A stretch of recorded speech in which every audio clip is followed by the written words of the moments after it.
Inilah satu-satunya rumah dalam dunia yang berada di tengah-tengah dua negara. Boleh search rumah dua negara Pulau Sebatik, inilah rumah dia. Jom aku bawa korang masuk. Ini adalah pintu masuk rumah. Masuk-masuk je, bayaran dia RM2,000 dan pemilik dia adalah Hajah Hajarah. So masuk je kita akan nampak ruang tamu. Ruang tamu berkonsepkan Indonesia lah. So kita pusing di ruang tamu, lengkap macam ni, tapi masuk je satu langkah ke hadapan, kita dah sampai Malaysia. So ada gambar Agong Perdana Menteri kita. Ni antaranya lah.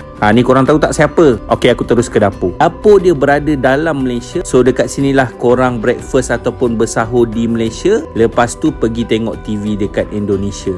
Siapa kata pintu Doraemon tu tak wujud? Sini ada. So dekat sini boleh tengok barang-barang Malaysia. Aku pelik ada Tupperware. Mungkin Tupperware tu melambangkan Malaysia. So lepas daripada dapur, kita nak ke ruang tamu, terus kita melangkah ke Indonesia. Inilah pintu Doraemon tu aku cakap. Boleh masuk Indonesia terus. Ada orang komen duduk dalam rumah ni kena sentiasa ada pasport lah sebab nak cop. Jadi ni ruang tamu, boleh tengok TV dekat Indonesia. Kat sini ada banyak info-info dan juga ilmu pembelajaran yang kita boleh belajar lah. So itulah dia rumah dua negara. Kalau ada kesempatan, korang datanglah ke sini. Trip aku kali ni dibawa khas oleh Yayasan Ikhlas. Nak tahu aktiviti Yayasan Ikhlas? Klik link di bio.